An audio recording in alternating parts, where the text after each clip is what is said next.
ဒီနေ့တော့ MSR plus going to plus verb 0နဲ့ရေးတဲ့ future simple tense ကိုလေ့လာကြည့်ရအောင်ဒီ MSR plus going to plus verb 0နဲ့ရေးတဲ့ future simple tense ကဘယ်လိုအခြေအနေမှာသုံးလဲဆိုရင်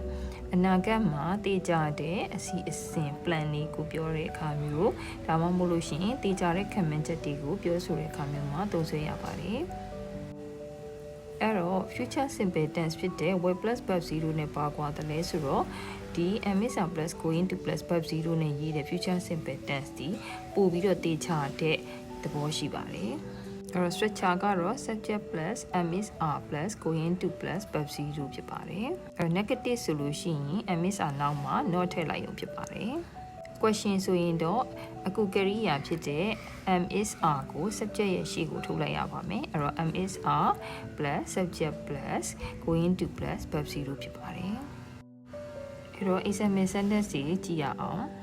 I am going to study tonight ငါဒီညစာချက်မှာတေးကြတဲ့အစီအစဉ်ကိုပြပါတယ်အဲ့ negative ဆိုရင်တော့ I am not going to study tonight ငါဒီညစာမချက်တော့ဘူးquestion ကြည့်ရအောင် You going to study tonight မင်းဒီညစာချက်မှာလား She is going to visit her grandmother သူ့ဘွားစီကိုသူသွားလည်မှာ She isn't going to visit her grandmother သူ့ဘွားရှိကိုသူလာသွားလည်မှာမဟုတ်ဘူး Is she going to visit her grandmother သူ့ဘွားစီကိုသူမသွားလည်မှာလား They are going to play football tomorrow မနေ့ပြန်သူတို့ဘောလုံးကစားကြမယ် They are not going to play football tomorrow မနေ့ပြန်သူတို့ဘောလုံးကစားကြမှာမဟုတ်ဘူး Are they going to play football tomorrow မနေ့ပြန်သူတို့ဘောလုံးကစားကြမှာလား We are going to travel next week နောက်တစ်ပတ်ကြာရင်တို့ခရီးထွက်ကြမှာ We are not going to travel next week နောက်တစ်ပတ်တို့ခရီးသွားမှာမဟုတ်ဘူး